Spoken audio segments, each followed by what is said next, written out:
Le premier thème de notre première table ronde, c'est la souveraineté. Et donc, je vais appeler pour discuter de ce sujet, je les appelle par ordre alphabétique, Elvire Fabry, qui est directrice du programme Commerce et Sécurité économique à l'Institut Jacques Delors, le think tank européen bien connu. Bonjour Elvire, qui a été créé donc il y a 30 ans pour promouvoir l'intégration européenne. Je vous en prie Elvire, asseyez-vous. Octave Klaba, qui est le fondateur et le PDG d'OVH Cloud, pionnier et leader européen du cloud souverain. Bonjour Octave. Tara Varma, qui est directrice de la prévision stratégique du German Marshall Fund à Paris, un think tank non partisan fondé par l'Allemagne. Je crois que son objectif initial, c'était de garder vive la coopération États-Unis-Europe. Il y a du boulot. Et puis, Pierre de Villiers, l'ancien chef d'état-major des armées, général d'armée, ayant entre autres dirigé les opérations Barkhane, Sentinelle, Chamal. Et Pierre de Villiers, qui est aussi un auteur à succès, son dernier livre s'intitule « Pour le succès des armes de la France ». Alors j'ai lu pour préparer cette table ronde dans un récent baromètre que pour un tiers des dirigeants d'entreprise, désormais, la dépendance à l'étranger était un problème, un frein pour leur croissance. Et il y a un an, il n'était que 18%. Donc la souveraineté, on en parle matin, midi et soir, grâce à Trump, grâce à la Chine, grâce à Poutine aussi. Je voudrais commencer par quelque chose d'assez simple. Je voudrais que chacun, à votre tour, dans vos compétences, vous définissiez ce que vous entendez par souveraineté. Je vais commencer avec vous, Elvire, parce que vous m'avez dit, lorsqu'on a discuté ensemble pour préparer cette table ronde, il ne faut pas se draper dans la nostalgie de la souveraineté d'hier. Donc pour vous, la souveraineté économique aujourd'hui, c'est quoi ? Alors j'aurais envie de définir, bonjour à tous d'abord, j'aurais envie de définir la souveraineté, je ne sais pas s'il faut dire économique ou en tout cas déjà technologique aujourd'hui, par la négative, c'est-à-dire ce qui nous protège en fait aujourd'hui de ce qu'est la coercition économique. Et en effet, il ne faut pas rester accroché à la nostalgie d'hier au sens où l'on pourrait imaginer que l'on traverse simplement une parenthèse, comme on a traversé la parenthèse de Trump 1. On a affaire à quelque chose aujourd'hui de beaucoup plus structurel. Et on ne sait plus si le risque de coercition va venir de la Chine, va venir des États-Unis, comment il va se cumuler. En tout cas, on est passé à une ère d'usage de la coercition économique de manière décomplexée, avec en toile de fond le risque pour nous, Européens, d'une fragmentation de l'Union européenne, avec un Donald Trump qui aujourd'hui est centré sur la déconstruction de l'Union européenne, donc une ingérence politique en utilisant des outils économiques, évidemment nos dépendances économiques, et puis par ailleurs une Chine dont on l'a vu sur les minerais critiques, et notamment avec la question de l'approvisionnement en terres rares, aujourd'hui se prépare à utiliser ce levier de manière beaucoup plus évidente d'ici la fin de l'année, début 2027, en demandant aux entreprises de donner finalement leur secret économique, c'est-à-dire de transmettre, si elles veulent pouvoir importer ces minerais critiques, de pouvoir indiquer l'usage de ces minerais critiques.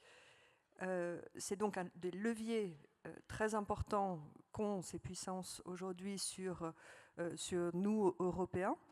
Et la question de la souveraineté technologique, pour nous, elle revient à réduire nos dépendances technologiques. Les dépendances que l'on a aujourd'hui, que l'on connaît bien, en matière de technologie verte, en matière de technologie numérique, vis-à-vis des États-Unis, tous les systèmes de paiement. Évidemment, il y a toute la question de technologie militaire, énergétique, mais c'est surtout aussi la question des dépendances futures qu'il nous faut anticiper.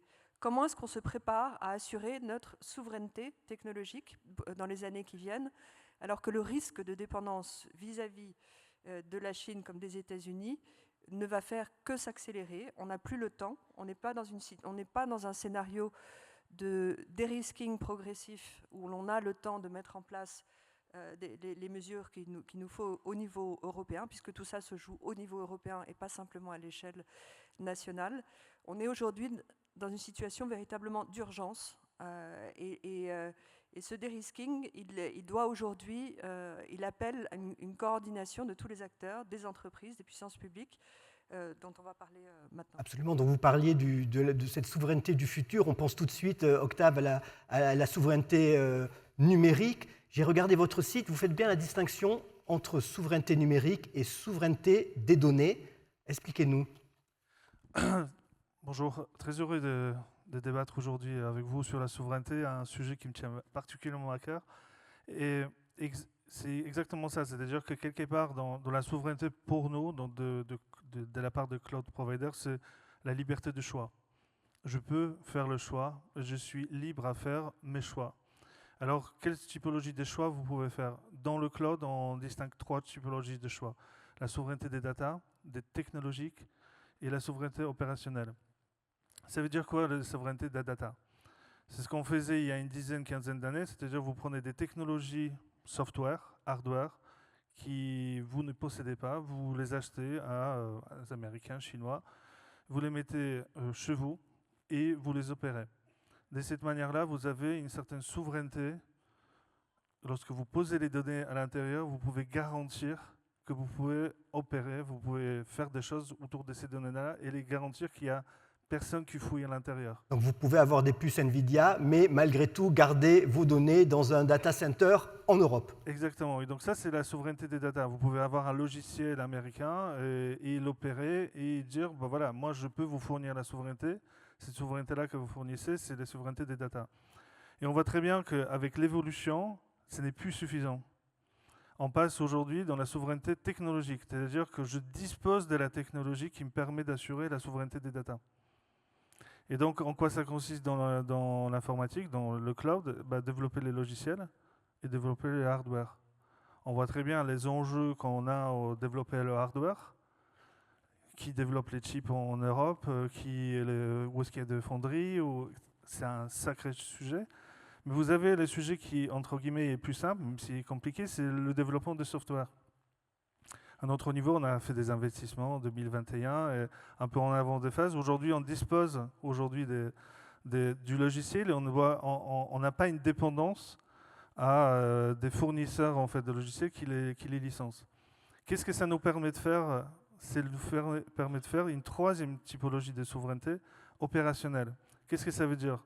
Le client il peut choisir où il veut que tout ça fonctionne. C'est-à-dire que ce n'est pas forcément dans nos data centers, ce n'est pas forcément des endroits qui sont prédéfinis, mais le client il peut dire moi je voudrais que tous ces 6 qu'on vient de dire, la souveraineté des data, souveraineté technologie, se passent dans mon data center, ou at edge, ou dans un champ de mission, ou dans une plateforme pétrolière, dans un entrepôt, dans un port, parce que je veux que ça se passe à cet endroit-là. Et donc on a aussi ces possibilités-là aujourd'hui de déployer l'ensemble du cloud, l'ensemble des technologies pour que le client puisse avoir cette troisième typologie de souveraineté opérationnelle. Donc pour vous, la vraie souveraineté doit combiner les 3. C'est là que le client il a le plus de choix. D'accord? C'est toujours le choix en fait. C'est que dans certains cas, les données sont tellement sensibles que les clients ils nous disent je ne peux pas les faire tourner même chez vous, même si tout est super blindé. Moi, il faut que ça soit chez moi. Parce que vous comprenez, il y a des habilitations, il y a un certain accès. On ne peut pas, enfin, ça doit fonctionner 24 heures sur 24. Qu'est-ce que vous faites si tout le pays est en grève? Nous, il faut que ça continue à fonctionner. Qu'est-ce que vous faites s'il y a une guerre? Nous, il faut que ça continue à fonctionner. Donc, on dispose aujourd'hui des technologies qui permettent en fait d'avoir l'accès à l'innovation, d'avoir l'accès à l'IA, à base de données, à tout l'ensemble des technologies, mais qui peuvent être opérées à un certain endroit où le client il dit c'est là que ça m'intéresse que ça fonctionne. Alors, Tara, j'en viens à vous. Vous êtes une fine analyste de la relation transatlantique. Est-ce que les Américains sont prêts à nous accorder cette souveraineté-là? Je voudrais savoir si la définition de la souveraineté est alignée entre Européens et Américains. Merci, je suis aussi ravie d'être là. La définition, elle est alignée en théorie, c'est-à-dire qu'il y a quand même une définition de la souveraineté dans le droit international. On pense beaucoup à la souveraineté territoriale. Elle est mise à mal en ce moment, elle est mise à mal par la Russie en Ukraine depuis 4 ans. Elle a failli être mise à mal par les États-Unis au Groenland il y a 2 semaines, donc sur un territoire européen. Moi, j'aime beaucoup ce que Elvire et Octave viennent de dire, c'est-à-dire de lutter contre la coercition, c'est-à-dire lutter contre de la pression économique ou technologique et avoir une liberté de choix, c'est effectivement deux éléments qui sont essentiels pour assurer la souveraineté, qu'un État puisse assurer cette souveraineté. Moi, je le définirais aussi comme de la capacité d'action, de la capacité d'agir. Pour pouvoir agir, il faut être souverain.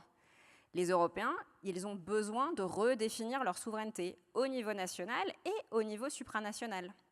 On entend beaucoup en ce moment l'idée que la souveraineté européenne, elle viendrait nier la souveraineté nationale. Moi, je crois que c'est tout à fait l'inverse. En fait, évidemment, personne ne nie les souverainetés nationales des États membres au sein de l'Union européenne, mais l'idée de la souveraineté européenne sur un certain nombre de sujets qui ne peuvent pas relever que du régalien ou du national, en fait, ça se superpose, ça s'accumule et ça se renforce entre la souveraineté nationale et la souveraineté européenne. Et ce qui a fait qu'un certain nombre de nos rivaux et de nos alliés qui essayaient de nous mettre dans des situations de coercition ont finalement reculé, c'est parce qu'à 27, on est plus fort qu'à 1 ou 2. Le Royaume-Uni le ressent très fortement depuis 10 ans, mais surtout depuis 3-4 ans maintenant. Plus difficile de faire face à 27, voire même à 7 ou 8 États parmi les 27 qui parleraient plus fort et qui agiraient. Je crois que cet élément-là, il est essentiel pour nous dans ce moment. C'est ensemble qu'on est plus fort. C'est un peu impensif, mais à vrai dire, je trouve qu'on le voit dans ce moment où la relation transatlantique est vraiment mise à mal. On est dans une transformation profonde de cette relation qui a 80 ans et dont je n'ai pas non plus envie de faire une nostalgie fantasmée parce qu'il y a eu des moments de crise énormes avec nos alliés américains à plusieurs reprises dans l'histoire de la relation euro-atlantique. Mais ce qui se passe aujourd'hui, c'est fondamentalement différent. Donc, on n'aura pas le choix, on n'a pas le choix en tant qu'Européens d'assurer une souveraineté qui est à la fois européenne et nationale. Alors, mon général, on est là pour débattre. Hein. Est-ce qu'en matière de défense, il existe une souveraineté européenne ? Bonjour à tous et à toutes. Je suis très heureux d'être avec vous cet après-midi parce que la maîtrise des risques dans l'armée, c'est consubstantiel à notre mission. Et je me réjouis de ce que vous faites à l'AMRAE et de tous ces risques managers dans les entreprises parce que la période nécessite désormais d'appréhender mieux les risques, la surprise qu'on impose et pas celle qu'on subit. Alors, il y a deux types de souveraineté si on est dans la définition. Pour la partie de la défense qui me concerne, la souveraineté à l'intérieur du territoire, parce que pour faire la guerre à l'extérieur, il faut être souverain à l'intérieur, et la souveraineté à l'extérieur. À l'intérieur, c'est la concorde, c'est l'unité nationale. Alors aujourd'hui, on voit bien que notre pays, si on prend la France, mais c'est souvent le cas dans d'autres démocraties européennes, notre pays est très fracturé, fracture territoriale, fracture sociale, fracture intergénérationnelle. Il y a des très bons livres qui ont été écrits sur ce plan, par exemple l'Archipel français. Et puis on a le narcotrafic, et puis on a la délinquance. On a eu les chiffres cette semaine de l'année dernière. C'est vrai que c'est très inquiétant, et on voit ce qui s'est passé hier avec cette professeure poignardée. Et puis surtout le terrorisme islamiste radical qui nous a frappés et qui nous menace en permanence avec des cellules dormantes. Heureusement, la qualité de nos services fait que nous limitons le nombre d'attentats. À l'extérieur, c'est la protection de la France et des Français. Et là, nous sommes encore, et heureusement, sur la doctrine gaullienne de l'indépendance nationale avec deux piliers, la dissuasion nucléaire avec ses deux composantes, qui est totalement indépendante du début à la fin de la chaîne. C'est absolument exceptionnel. Alors ça coûte, mais on a conservé cette indépendance, y compris au plan industriel, et notamment vis-à-vis des Américains. C'est français 100%. Et le pilier qui est sinistré, je pèse mes mots, c'est le deuxième pilier, c'est les forces conventionnelles, parce que la dissuasion nucléaire, comme vous le voyez avec l'Ukraine, n'empêche pas les guerres conventionnelles.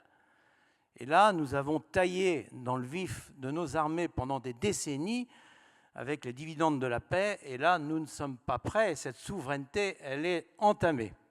Vous passez directement, mais on va rester avec vous, Pierre de Villiers, au deuxième point sur l'état des lieux. Vous avez exprimé de manière assez, comment dire, de manière tonitruante votre désaccord. Est-ce que vous estimiez qu'il n'y avait pas de cohérence entre la menace, la mission et les moyens qu'on se donnait. Quel est l'état de notre souveraineté en matière de défense aujourd'hui en France? Oui, c'est surtout que diriger, ce n'est pas gérer. Il y a des gens pour le faire. Non, diriger, c'est anticiper. Les grands chefs, c'est ceux qui anticipent. Alors, il y a à peu près 10 ans, au moment des attentats en 2015, j'ai senti que le monde allait changer et que la force du droit allait être dépassée par le droit de la force. Sous le coup de 2 lignes de conflictualité majeures, le terrorisme islamiste radical, qui nous a frappé en particulier en 2015, mais pas que en 2015, avec le 7 janvier 2015, cette attaque terrible sur Charlie Hebdo, et puis ensuite jusqu'au Bataclan à la fin de l'année.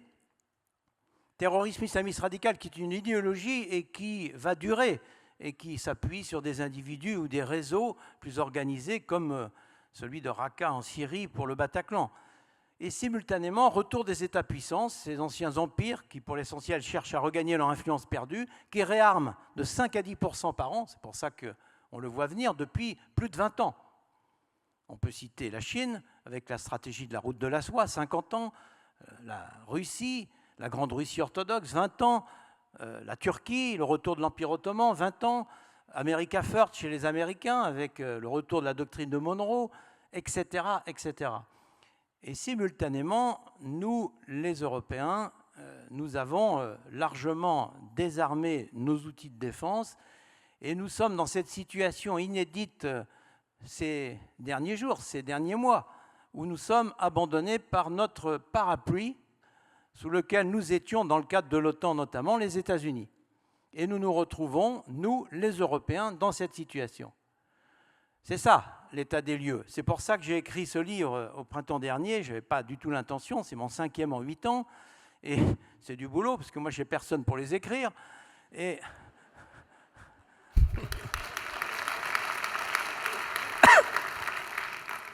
j'ai écrit ce livre pour alerter et pour essayer d'expliquer à nos dirigeants actuels, mais bon, c'est surtout les dirigeants futurs, après les échéances électorales que nous avons devant nous, que ce sujet de la défense, de la protection de la France et des Français est essentiel, doit être prioritaire. Ça sera la première fois depuis des décennies si on peut mettre ça dans le débat public préélectoral. C'est essentiel, de mon point de vue, à cause de cette problématique que je viens de vous expliquer en 2 minutes. Tara, le général a utilisé le mot « abandonner ». Est-ce que vraiment les États-Unis veulent abandonner l'Europe ou c'est un peu plus complexe que ça? Est-ce qu'il faut faire une différence entre le militaire, le politique? Qu'est-ce que veut Trump en fait? Que nous prenions en charge notre souveraineté ou que nous soyons des vassaux? Il veut les deux. C'est-à-dire qu'il a envie de se désengager militairement de l'Europe de manière durable.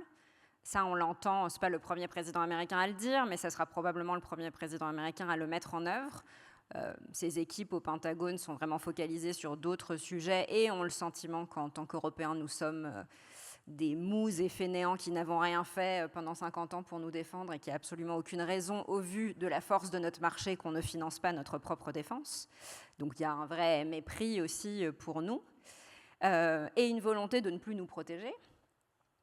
Et dans le même temps, et on l'a vu vraiment articulé, formalisé, codifié idéologiquement dans la stratégie de sécurité nationale qui a été publiée début décembre 2025, une volonté de réengager des forces populistes d'extrême droite en Europe de manière à créer de la subversion idéologique en Europe. Et ça aussi, voilà, là je ne suis pas en train de lire dans le marc de café, hein, c'est écrit noir sur blanc, et je pense qu'il faut les prendre vraiment très au sérieux, l'équipe de Trump là-dessus, c'est écrit noir sur blanc dans leur stratégie.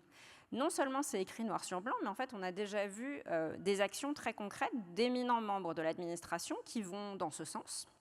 Alors je pense que vous avez tous vu ou lu ou entendu parler du discours du vice-président J.D. Vance à la conférence de sécurité de Munich l'année dernière, où il dit, donc la conférence de sécurité de Munich, c'est une conférence de géopolitique qui existe depuis 70 ans.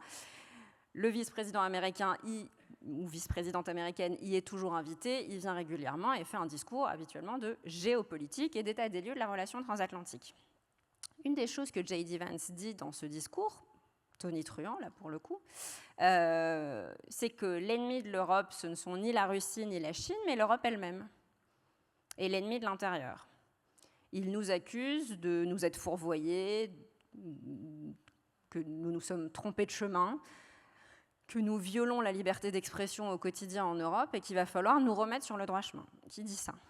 Non seulement il dit ça, mais alors qu'il est en visite officielle dans un État étranger et un pays allié qui est l'Allemagne, il choisit de ne pas rencontrer le chef du gouvernement allemand, qui était à l'époque le chancelier Scholz, et il rencontre qui? Des représentants du parti AfD, un parti néo-nazi d'extrême droite. Il espère que cette rencontre va fortifier l'AfD, parce qu'on se tient à ce moment-là à une semaine d'élections fédérales en Allemagne absolument clé, où l'AfD arrive quand même en deuxième position, avec 20% des voix. Au cours de la même année, en 2025, la secrétaire d'État à la sécurité intérieure, Kristi Noem, qui s'occupe d'un dossier très important aux États-Unis, se rend en Pologne une semaine avant l'élection présidentielle polonaise et lors d'une conférence de sécurité, là aussi, se prononce en faveur du candidat d'extrême droite qui gagne la semaine suivante avec une courte marge. Il gagne d'une courte victoire, mais il gagne malgré tout. Donc cette volonté de subversion, elle est très claire. Et c'est vrai que quand on étudiait les propos du candidat Trump pendant la campagne présidentielle de 2024, on avait le sentiment que ça allait être la fin de la relation transatlantique. Clairement, il était très critique des Européens et il y avait le sentiment qu'on n'arriverait plus du tout à compter sur les États-Unis, que ce soit sur le plan militaire, politique ou économique. Ce qu'on voit là, ce qui est en train de se profiler très clairement, c'est qu'on ne va effectivement pas pouvoir compter sur les États-Unis sur le plan sécuritaire à un moment donné où la Russie fait la guerre à l'Europe quand même depuis 4 ans maintenant et qu'il y a même des risques militaires posés par les États-Unis sur des territoires européens. Mais dans le même temps, il va y avoir une volonté de transformation de la relation transatlantique sur en fait, un socle idéologique totalement différent du socle fondationnel. C'est-à-dire que le socle de la relation transatlantique, c'est, je fais de manière schématique, la défense des démocraties libérales, la défense des sociétés ouvertes, la croyance en une forme de sécurité collective à travers l'OTAN et d'autres institutions, la croyance en le commerce international, la capacité d'avoir des accords fondés sur le droit que l'on respecte, auquel on croit, et de la coordination entre Américains et Européens sur le plan multilatéral dans des instances type l'ONU. Tout ça, ils veulent totalement en faire table rase et ils veulent partir sur des bases idéologiques qui sont vraiment différentes. Donc il y a une volonté de vassalisation idéologique qui est écrite noir sur blanc et je pense, encore une fois, qu'il faut les prendre très au sérieux là-dessus. Elvire, toujours sur l'état des lieux, vous m'avez dit que vous étiez une alarmiste volontariste. On a l'impression que quand même toutes les semaines, il y a des coups de boutoir incroyables venant des États-Unis, de Chine, de Russie, et que l'Europe essaie très lentement de s'adapter. On peut être optimiste ? Je reviens au terme de volonté, c'est-à-dire qu'on n'a pas le choix. Optimiste, je pense que la question, même, il faut arrêter d'approcher ces enjeux en se demandant est-ce que c'est encore possible ? Est-ce qu'il ne faut pas être résolument pessimiste ? Est-ce que l'Europe peut se mobiliser ? Nous n'avons pas le choix. Nous n'avons pas le choix que de nous réarmer sérieusement, donc accélérer la coordination entre Européens en matière d'industrie de défense. Nous n'avons pas le choix que d'aller chercher du financement privé, développer une capacité d'investissement, parce que ce que nous avons besoin de recréer, c'est un hub d'innovation. Ce n'est pas simplement réduire nos dépendances en essayant de nous protéger ou nous laisser tenter par une fermeture du marché européen, parce qu'on voit bien qu'il y a des c'est une tendance que l'on retrouve, pas simplement en France, dans d'autres États membres, qui est alimentée plutôt par certains courants politiques dans d'autres États membres. En France, on a une classe politique qui s'est complètement opposée à l'accord avec le Mercosur, ce qui aujourd'hui, dans le contexte actuel, est complètement anachronique. Ce serait presque un débat en soi que de discuter du Mercosur. Mais nous venons de signer un accord avec l'Inde. C'est indispensable aujourd'hui pour assurer la diversification, non seulement de nos marchés d'exportation, mais aussi de nos approvisionnements. Donc il faut aller beaucoup plus rapidement, je dirais, en termes de diversification pour les entreprises, et pas simplement en prévoyant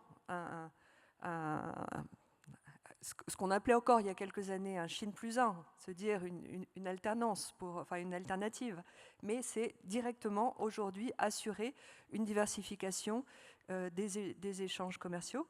Mais au-delà de ça, il y a cet enjeu de retrouver une capacité d'innovation en Europe de manière beaucoup plus organisée, coordonnée, Au niveau européen, comme tu le disais tout à l'heure, notre principal atout, c'est d'avoir ce grand marché européen, qui n'en est pas un complètement, parce que nous avons encore beaucoup de barrières en intra-européen, ce qui veut dire qu'on en a encore un potentiel aussi d'harmonisation, d'économie d'échelle pour les entreprises européennes.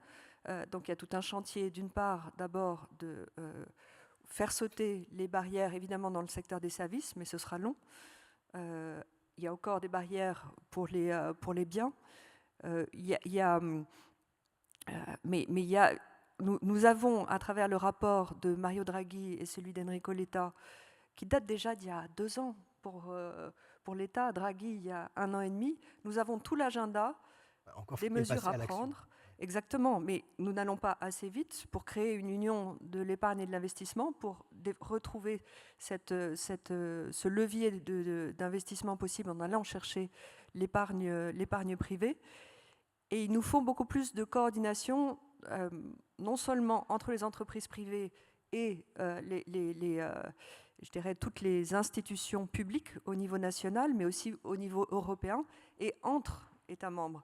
C'est-à-dire que nous n'avons pas encore, à l'heure actuelle, la gouvernance de sécurité économique qu'il nous faut pour accélérer ce chantier. Les capacités, on les a, on le sait, en termes de formation, mais ça ne va pas assez vite. Il faut s'équiper de beaucoup plus d'ingénieurs, avoir notre propre capacité, encore une fois, d'innovation. Flexibilisation des aides d'État, c'est une chose, mais il faut aussi qu'on fasse évoluer la politique de la concurrence dans l'Union européenne. Et in fine, ce sont les entreprises qui sont toutes sur la ligne de front de cette stratégie de sécurité économique. Et donc c'est important qu'il y ait à la fois cette coordination au niveau européen, mais aussi la mobilisation de toutes les entreprises, y compris des PME, dans ce travail de diversification et d'intégrer ce facteur de sécurité économique. Ça fait beaucoup de choses à faire en très peu de temps. Octave, on parlait vous parliez de capacité d'innovation. Est-ce que l'Europe a une vraie stratégie de souveraineté numérique, ou est-ce que c'est chaque État un peu qui fait ce qu'il veut dans le cadre européen ? C'est très intéressant comme question, parce que en fait, l'Europe ou les entreprises européennes pensent encore, je suis un peu rassuré par rapport à ce que j'entends ici, j'ai encore des clients hier, avant-hier, et puis des gros clients industriels, mondiaux, français, et l'une des questions qui se pose, c'est est-ce que ça va revenir à la normale ? D'accord ? Et donc, oui, on a des trucs qu'il faut que vraiment ça soit en sécurité, mais tout le reste, on va voir si ça ne va pas revenir à la normale. Peut-être moi, je suis un peu trop parano.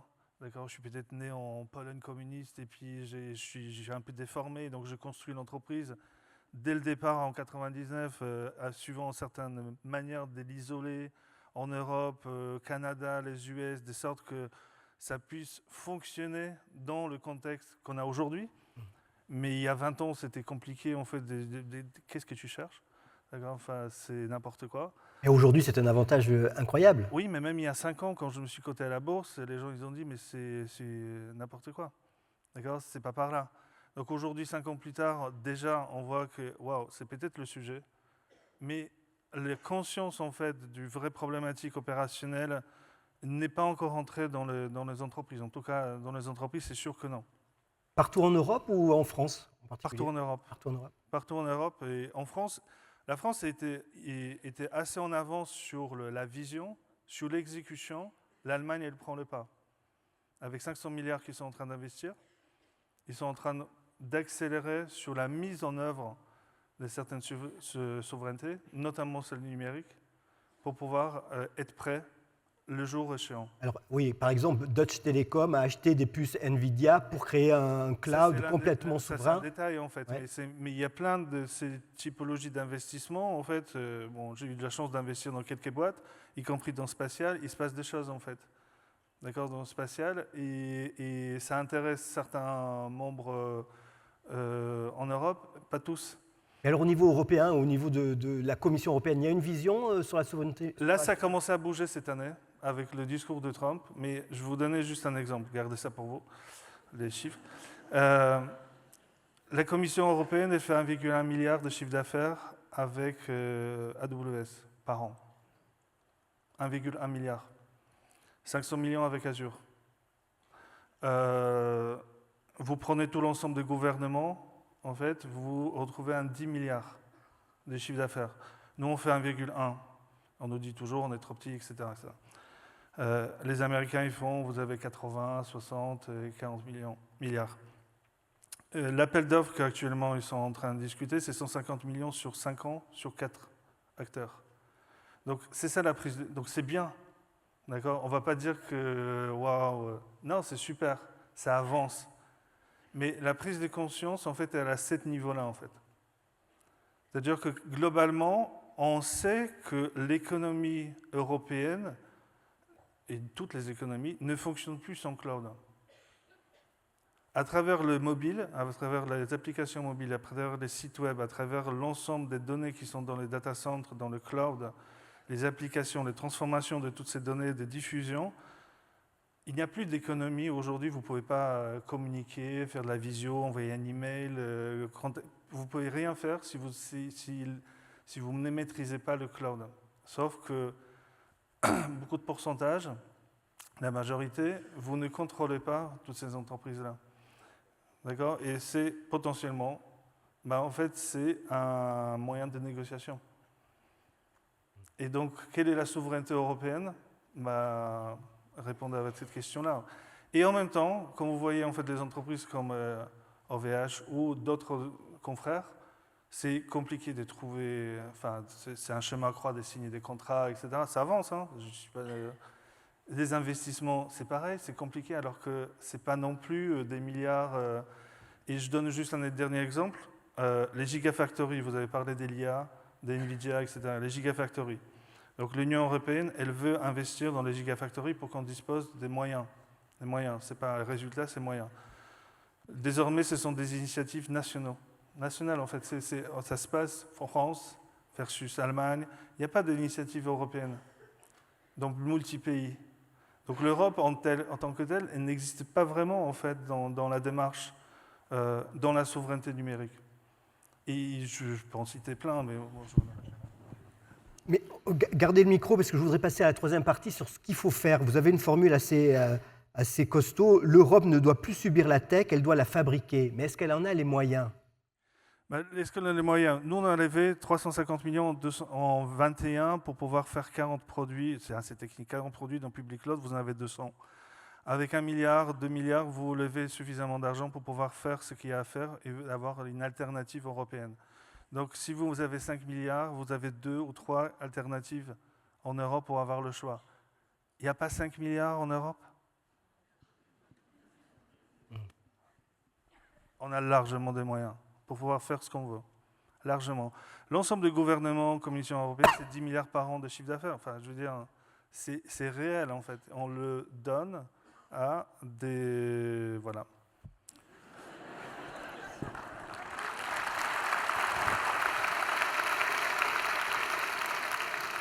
Tara, toujours sur le que faire, on a eu l'impression que ça bougeait un peu avec le Groenland, vous en avez parlé, et que pour la première fois, mais peut-être que je suis trop optimiste, l'Europe avait en quelque sorte accepté d'avoir un discours sur la puissance. Est-ce que c'est vrai ? Est-ce que c'est un petit changement qui montre que finalement, oui, l'Europe a une puissance, a des choses à opposer à ses adversaires économiques ou géopolitiques ?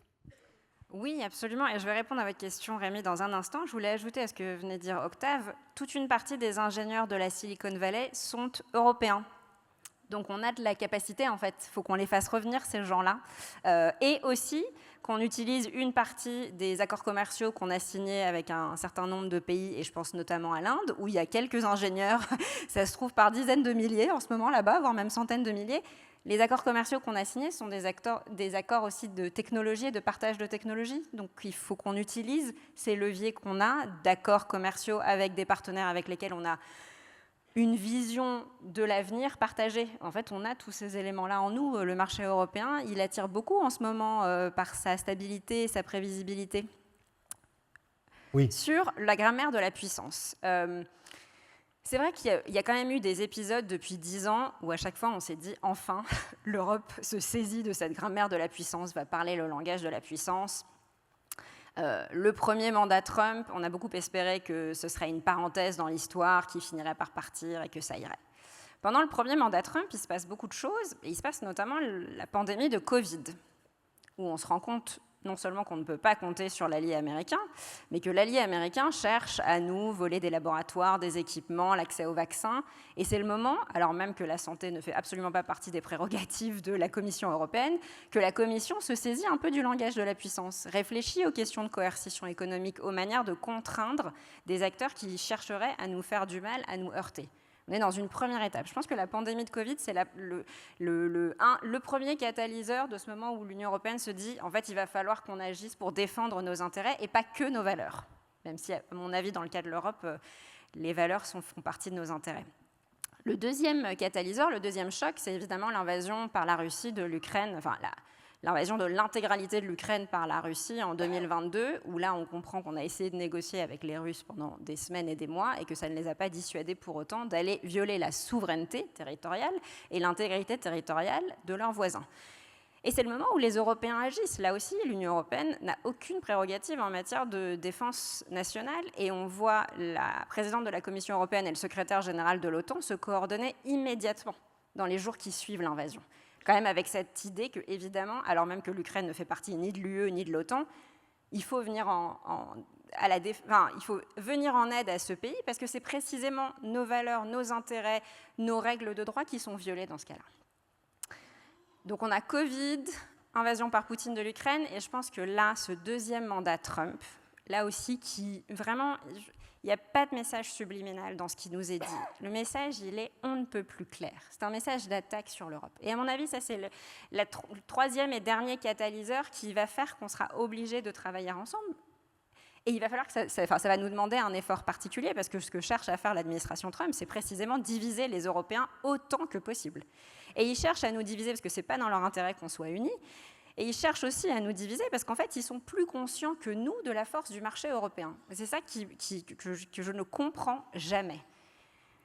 L'équipe MAGA et les oligarques de la tech, ils cherchent à s'en prendre, pas juste à des pays, à des États membres individuellement, ils cherchent à s'en prendre à l'Union européenne. Ils ont bien compris, premier marché au monde, avec des régulations sur le climat, des régulations numériques, qui sont ce dont on a besoin dans un monde aujourd'hui quand même où avec l'IA, avec les deepfakes, avec les fake news, on ne sait pas exactement où on va et on a besoin de confiance. L'Union européenne, elle apporte ça. Pour eux, c'est des régulations qui empêchent de faire du business, clairement. Tout à fait. Mais il y a une dimension idéologique et une dimension financière à cet agenda d'attaque sur l'Union européenne. Et je vois là, avec le Groenland, on a passé une étape supérieure, parce que comme je le disais, l'Ukraine, elle ne fait partie ni de l'Union européenne ni de l'OTAN. Là, en s'attaquant à un territoire qui est le Groenland, donc un territoire autonome du Danemark, membre de l'OTAN et de l'UE, c'était vraiment d'un cran au-dessus. Le Groenland, par ailleurs, c'est quand même un sujet de préoccupation pour Donald Trump qui précède ce mandat. Il parlait déjà en 2019 d'aller chercher le Groenland. Et on va au-delà, il y a vraiment cette idée de vouloir avoir un nouveau territoire, d'étendre en fait le territoire des États-Unis. Donald Trump, il a envie de rester dans les livres d'histoire américains, comme le président du 21e siècle qui aura agrandi le territoire américain. Et donc là, je pense qu'on s'est bien rendu compte et qu'il fallait qu'on agisse, qu'il fallait qu'on réagisse. Et ce qui a quand même fonctionné dans le fait que Donald Trump a reculé pour l'instant, parce que moi je pense qu'il va revenir à la charge malheureusement sur le Groenland, l'unité des Européens, ça a joué, ça l'a agacé, il en était extrêmement frustré, il nous a insultés, il ne s'est pas privé de nous dire ce qu'il pensait, mais malgré tout, face à l'unité des Européens, il n'a pas eu d'autre choix que de reculer. Pierre de Villiers, que faire ? On vous lit, on vous a même publié dans l'opinion, on comprend qu'en termes de souveraineté de défense, vous ne croyez pas à une armée européenne. Comment affermir cette souveraineté en matière de défense, selon vous ? Déjà, il faut que tous les pays européens réarment, parce que ce n'est pas une attribution de l'UE, vous l'avez dit, la défense. Et donc, c'est à chaque pays de réarmer, de prendre ses responsabilités. Alors, le seuil de l'OTAN qui a été fixé par le président Trump, c'est 5%. Il sait très bien que les pays européens ne pourront pas réarmer, même pour aller à 3%, sans acheter américain, puisque notre base industrielle européenne n'existe pas et que les bases industrielles des différents pays ont été laminées par le désarmement de ces dernières décennies.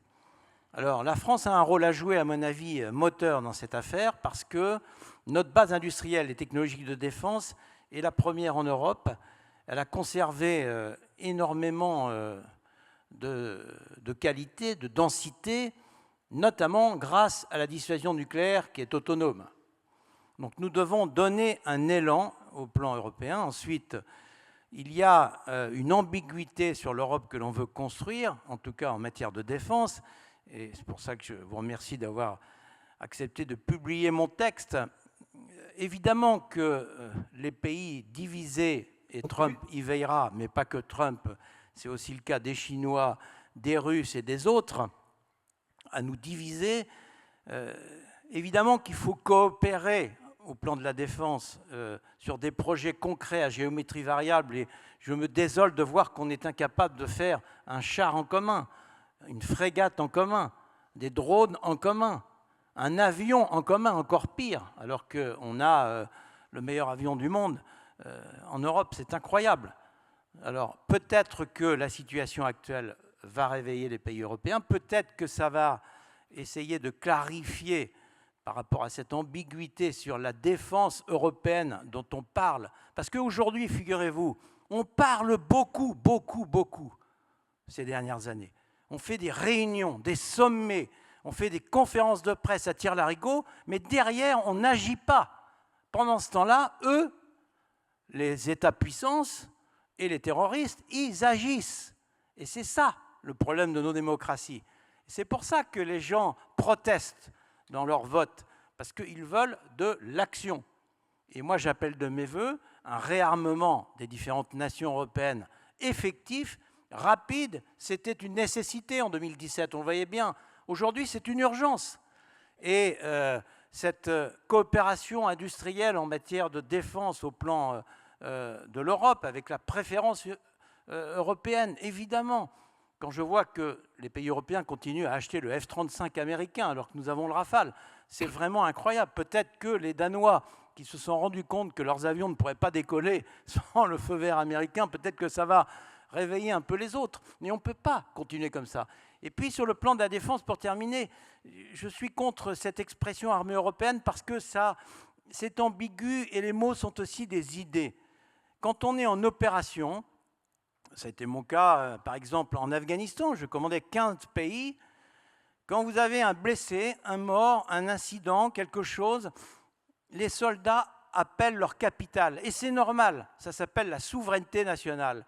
Et ensuite, ils appellent le chef sur le terrain opérationnel, c'était mon cas. Et je veillais à ce que la souveraineté nationale soit compatible avec le commandement interallié que j'incarnais. Et ce respect des souverainetés nationales fait qu'on ne pourra jamais fusionner des troupes au combat. Elles sont accolées, évidemment, mais elles ne sont pas fusionnées. Le modèle sur ce plan de Lancaster, en 2010, la force franco-britannique construite entre 2010 et 2016, jusqu'à 10 000 hommes interarmés, interopérables, a été finalement la colonne vertébrale de la force des volontaires qui a été construite pour la force de garantie en Ukraine et qui est le bon modèle, à mon avis. Une nation cadre, en l'occurrence la France avec la Grande-Bretagne, et puis les différents pays qui amènent les différents moyens en fonction de ce qu'ils veulent faire, de ce qu'ils peuvent faire. C'est cette Europe de la défense-là qu'il faut construire. Tout le reste n'est qu'un rêve qui sera une chimère ou un cauchemar. On ne fusionne pas des troupes au combat, on meurt pour son pays, pour sa patrie, pour son drapeau, pour son chef. Tous les militaires vous le diront. Et cette fausse piste fait qu'on a perdu beaucoup de temps. Et moi, je me navre de voir cette coopération européenne qui est encore à l'arrêt dans la situation dans laquelle nous sommes aujourd'hui. Il y a vraiment urgence. Alors, je pense que le réveil va arriver. Je dis souvent, la peur fait réagir, le courage fait décider, le sursaut fait gagner. J'appelle ce sursaut. J'ai bon espoir parce que je vois que grâce à ce qui se passe, grâce aux États-puissances, grâce à M. Trump, peut-être que l'Europe, enfin, va prendre son destin en main.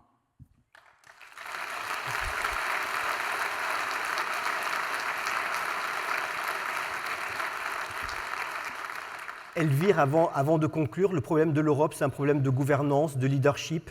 C'est le hasard, hein, mais je lis ce matin dans l'opinion un point de vue d'un grand patron. L'incapacité à décider, c'est la garantie de l'échec. C'est d'ailleurs un des sujets qui se posent à l'Europe. C'est sévère ou c'est juste? Non, c'est assez juste.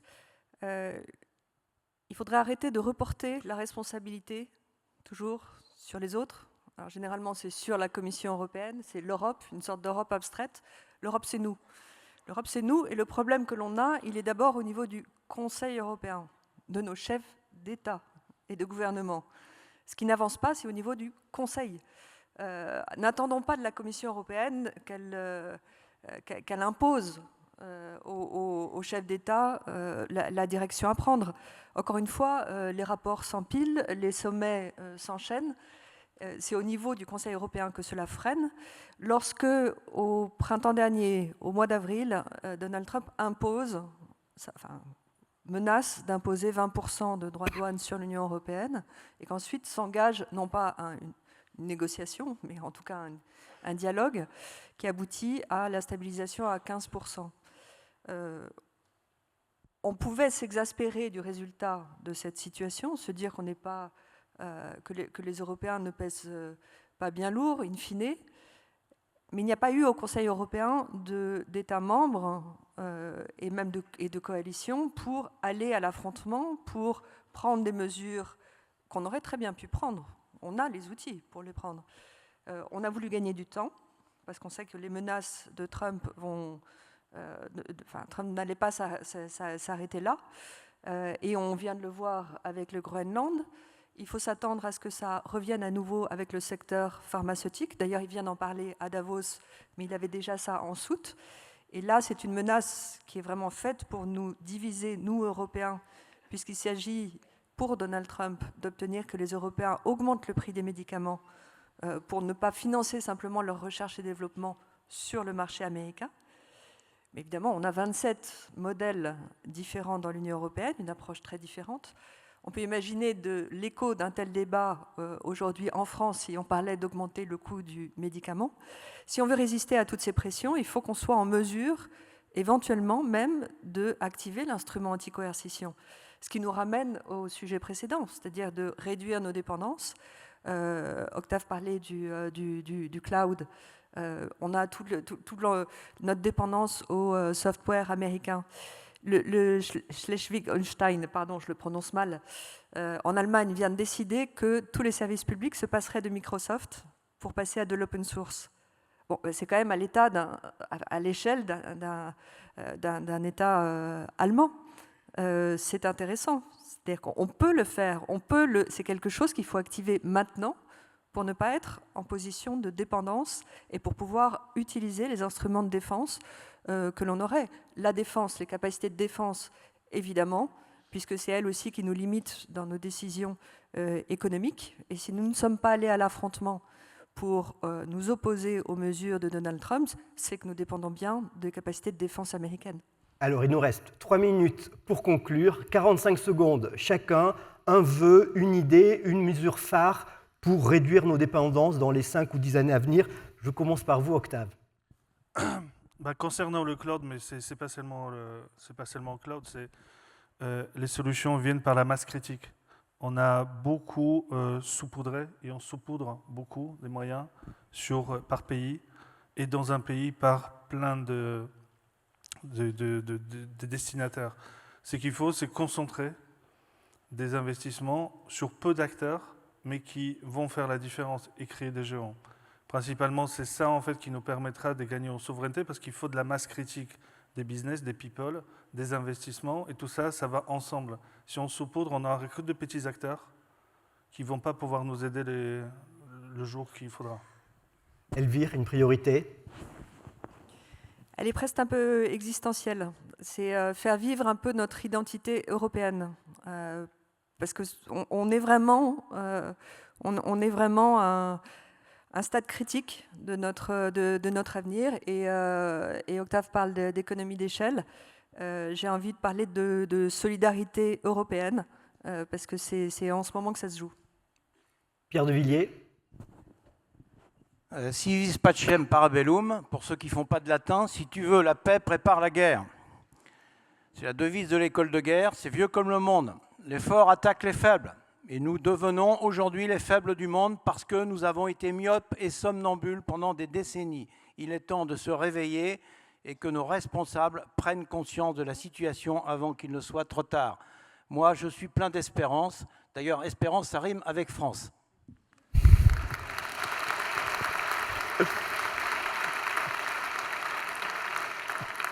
Tara, à vous pour conclure, une priorité. Alors, c'est une priorité qui en comporte deux. Je pense qu'il faut réinvestir massivement dans la défense aujourd'hui, c'est assez évident, parce que malheureusement, le contexte géopolitique se dégrade. Et le défi pour la France, pour l'Europe, c'est de s'assurer que dans le même temps qu'on se réarme, qu'on fait ça de manière intelligente, qu'on réindustrialise, on ne perde pas de vue qu'on a un modèle social et un modèle réglementaire qui nous protège aujourd'hui. Et je pense qu'il ne faut absolument pas y renoncer. Donc il faut qu'on fasse les deux en même temps. Les Américains disent « walk and chewing gum at the same time », donc marcher et mâcher son chewing-gum en même temps, se réarmer et préserver le modèle social. Merci beaucoup, merci à tous les quatre.